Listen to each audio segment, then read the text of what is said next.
అదే RTV app వార్తల్ని క్షణాల్లో చదివే అవకాశం ఉంటుంది. ఒక న్యూస్ పేపర్, ఒక టెలివిజన్ ఛానల్ మీ చేతుల్లో ఎప్పుడూ ఉంటాయి. రాష్ట్రంలో శాంతి భద్రతలకు విఘాతం కల్పించే విధంగా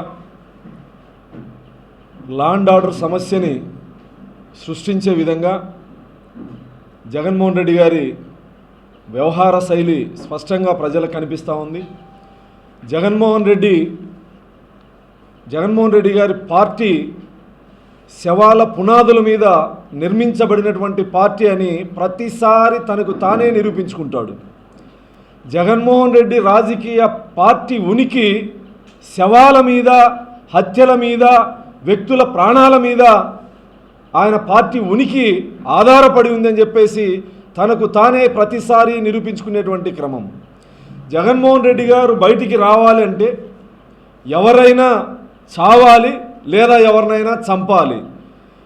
అప్పటికీ శవం దొరక్కపోతే సంవత్సరం ముందు చనిపోయిన వాళ్ళని కూడా ఓదార్చేకి ఏమాత్రం వెనకాడకుండా నీచ శవరాజకీయాలకు పాల్పడుతూ రాష్ట్రంలో లా అండ్ ఆర్డర్ సమస్యను సృష్టించే విధంగా కూటమి ప్రభుత్వం యొక్క పనితీరుని రాష్ట్ర ప్రజలు హర్షించే విధంగా ప్రభుత్వ పాలన ఉంటే లేనిపోని గందరగోళం సృష్టించే విధంగా నిన్నటి పర్యటన స్పష్టంగా అర్థమవుతుంది.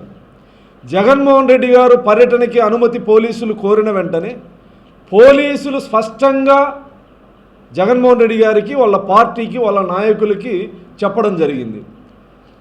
దాదాపు 80 కిలోమీటర్లు ర్యాలీగా రావద్దండి, మీరు ఎక్కడికైతే వస్తున్నారో, ఎక్కడైతే మీరు సభ పెట్టుకోవాలనుకుంటున్నారో అది ఇరుకు సందులు, ఇక్కడ మీరు 5,000 మంది 6,000 మందితో సభ పెట్టుకోవడానికి వీల్లేదు, ఖచ్చితంగా గందరగోళం జరుగుతుందని పోలీసులు స్పష్టంగా చెప్పిన ఇంటి దగ్గర నుంచి బయలుదేరిన వెంట అక్కడి నుంచి సత్తెనపల్లి వరకు ర్యాలీగా వెళ్ళినటువంటి జగన్మోహన్ రెడ్డి మార్గ మధ్యంలో అతనిని చూడ్డానికి వచ్చినటువంటి ఒక వృద్ధుడు కాన్వాయ్లో ఒక వెహికల్ తగిలి పడిపోతే కనీసం అతన్ని హాస్పిటల్కి కూడా చేర్పించకుండా రోడ్డు పక్కన పడుకోబెట్టి వెళ్ళినటువంటి దుర్మార్గమైన సంఘటన నిన్నటి రోజు ఆంధ్రప్రదేశ్ ప్రజలు కాదు, ప్రపంచంలో ఉన్న తెలుగు వాళ్ళందరూ చూశారు.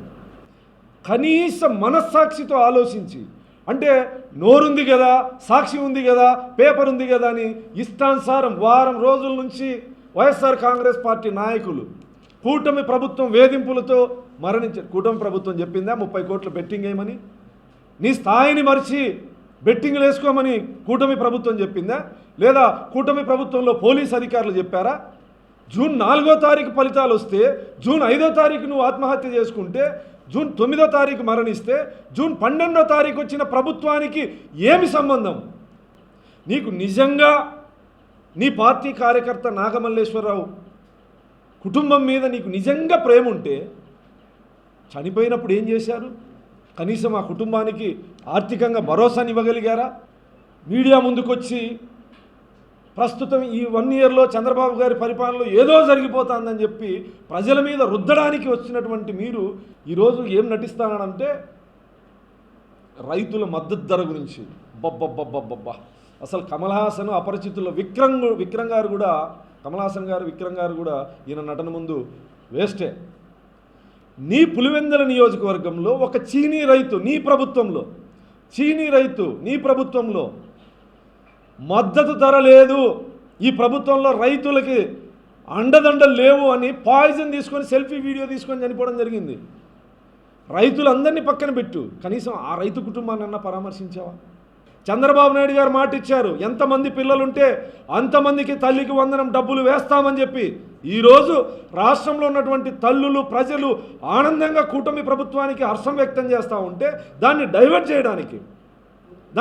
చేయడానికి లేని ఆరోపణలు ప్రభుత్వం మీద చేస్తూ ఉంటే దాదాపు ఒక 10 సార్లు చంద్రబాబు గారి వయసు గురించి మాట్లాడాడు జగన్మోహన్ రెడ్డి గారు.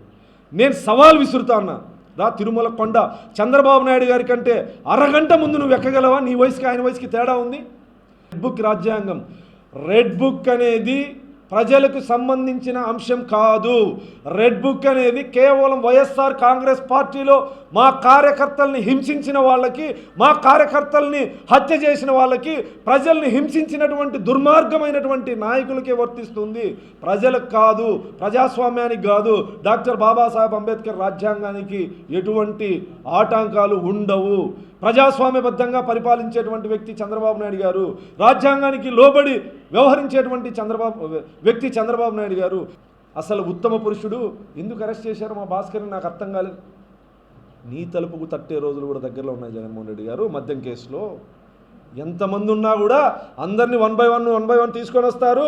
చివరికి ఎవరైతే మద్యం మాఫియాకి లీడ్ చేశారో, ఎవరైతే మద్యం మాఫియాకి సూత్రధారి ఉన్నారో వాళ్ళ తలుపులు కూడా తడతారు జగన్మోహన్ రెడ్డి గారు.